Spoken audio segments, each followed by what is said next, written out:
Behold, the Supreme Dragon Master Knight!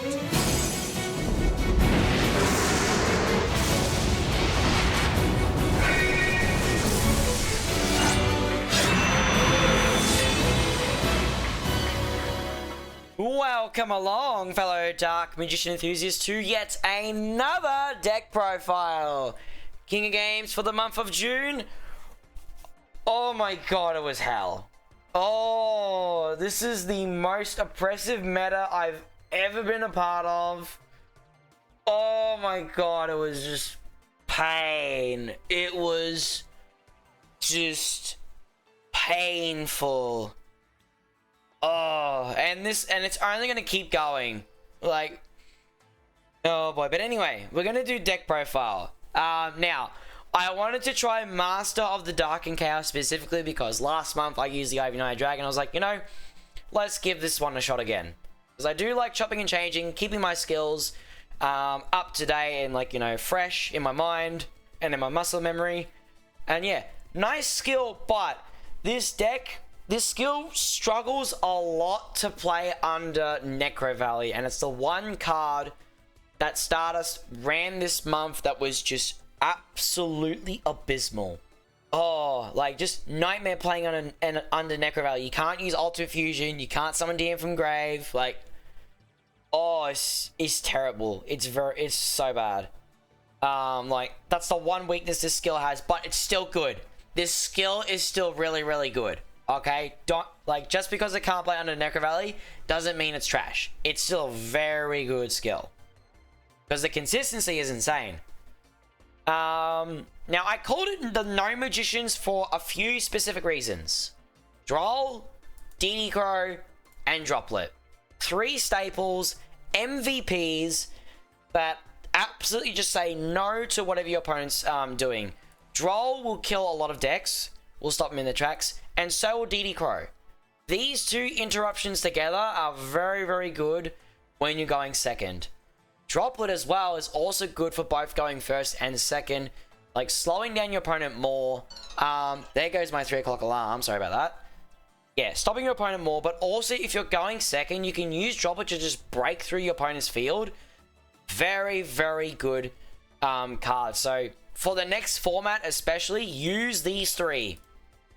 These 3 are going to be absolutely nuts for the next format, and Joel's going to be unlimited as well, so it's going to be even more insane. For consistency, we have 3 Illusion of Chaos, 1 DMG, 3 Rod, 3 Magician Souls, and 3 DM. We also have 1 Preparation of Rites, which brings our total targets of Dark Spellcasters up to 3, 6, 9, 12, 13, 14.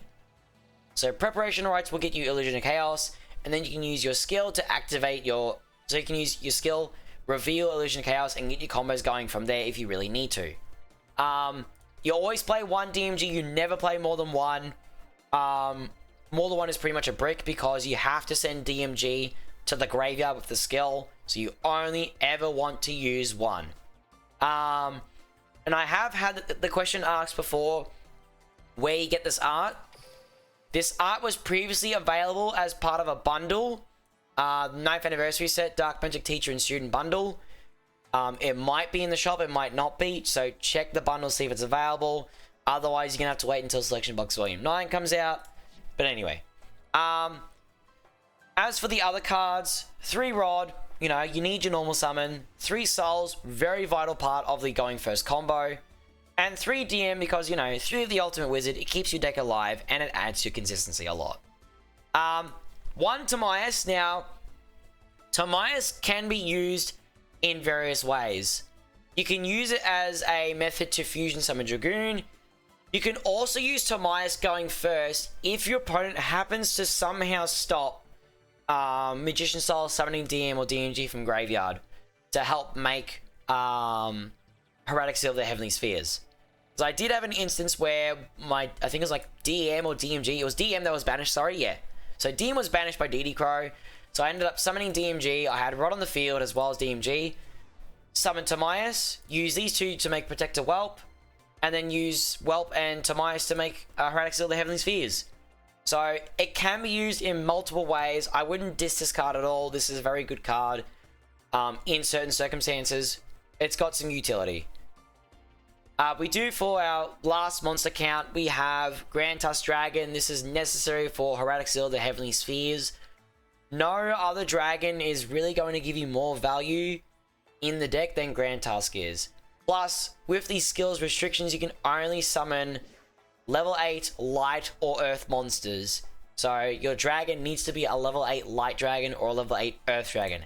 And Grand Tusk fits the bill. It's perfect. Now, I know some people are like, well, you know, leveling up Mokuba, Kaiba, DSOD takes forever.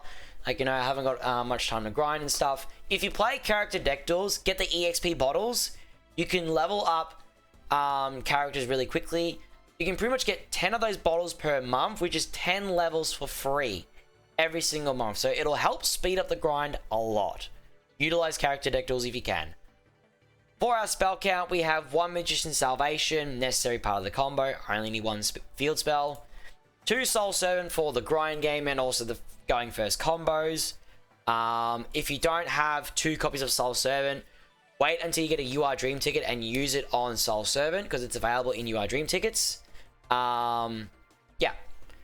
Now, we've already talked about Droplet. We've already talked about Prep. 1 copy of Secrets. You don't really need more than 2, but more than 1, sorry. But if you want to run more than 1, you're more than welcome to. Like, more than 1 fusion spell means you don't have to recover it from the graveyard with Soul Servant, and you got more options to play when you're going first or second. So it's there if you need it. 1 circle, because we only need the 1. You don't need more than 1 circle. You're not going to have room for 2 circles or 3 circles. 1 is plenty. 1 copy of Dark Magic Attack. Dark Magic Attack at some times can just, you know, help make clean work of your opponent's back row really, really nicely. Some matches it came up, some matches it didn't. Some matches it was like MVP, some matches it was just doing nothing in your hand. But that's how it is.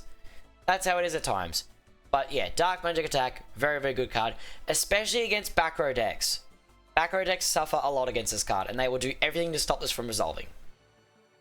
And then finally, for our main deck, we have 1 Eternal Soul. You only ever need the 1. You never need more than 1. I have had people ask me before, like, you know, why not use more than 1? The thing is, Eternal Soul is extremely searchable. The same that goes for Dark Magical Circle as well. Stumbling over my words, sorry. You only ever need 1 copy of these cards because we can search them so easily, set them up in a combo so easily as well. Like, you don't need to play 2. Like, if your opponent banishes Eternal Soul, oh well, you know, move on to the next game plan. We use souls to revive DM. Your opponent blows up Eternal Soul, you can just recover it with Soul Servant. Your opponent shuffles it back into the deck, bonus for us. Or they return to the hand, at least you can use it again. So yeah, pretty much live or die by the Eternal Soul. If it's gone, just keep playing until you can't, pretty much. But yeah, you're never gonna need more than 1 because you're not even gonna have room for 2 or 3. So yeah, good stuff. For our extra deck, we have the mandatory Dragon Master Knight, which you need to run for the going second effect of the skill for a free face-up pop. Very, very nice. Red Eyes Dark Dragoon, MVP. Oh, love Dragoon. It's the only limited 1 card you will ever use. Don't ever use any other limited 1 card besides Dragoon. He's the 1 monster you always want to make at times whenever you can. Very, very good stuff. Master of Chaos.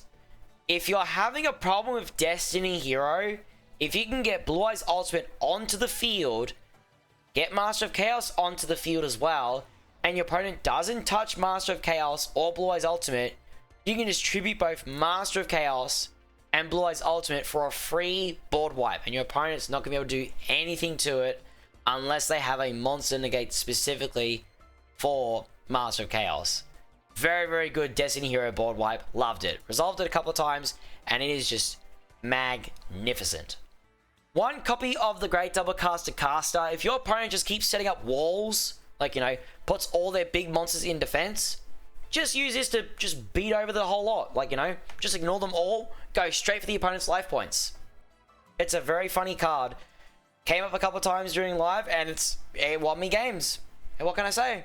Plus, if your back row is about to be like, blown up, your Eternal Soul is about to be blown up, and you've got no options left, you can like, quickly make this with 2 DMs, and when it's destroyed, you can target a DM that's banished or in your grave and summon it back to your field. So it's a good recovery option. If you ever need it for that. 1 Chaos Angel, best free synchro ever. The best generic synchro you could ever make without a single tuner monster. It's a 3500 beta, but it's a banish on legs. It is amazing. If you can make it with a light and dark monster, not only will it be unaffected by your opponent's activated monster effects, but it won't be able to be destroyed by battle either. That's really damn good. You can just turn this into a towers. It's pretty damn good. 1 copy of Typhon. I know it's not available at the moment until Konami bring back the selection box, or just make it available in a main box, Konami, but whatever. Such a good card, like, right at the end of your combos, right at the end of, like, trying to break through your opponent's field, summon Typhon and try and bounce a monster on the field. It's not bad. It's good for, like, last resort breaking through your opponent's field. Sometimes you need it. It's very, very good. I love this card a lot. It's just, it's clutched so many games for me. Like, yeah, I can't even begin to describe, like, how good this card is.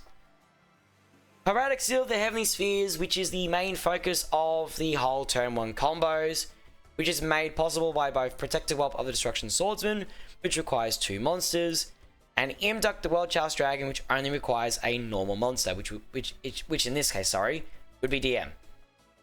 Hieratic Seal of the Heavenly Spheres is your go-to combo for your going first combos. It's your end piece. You tribute it while it's face up in the extra monster zone. Return a face-up card on the opponent's field, summon Grand Tusk, and pop 2. It's a very good combo piece. Not many decks can actually get around this.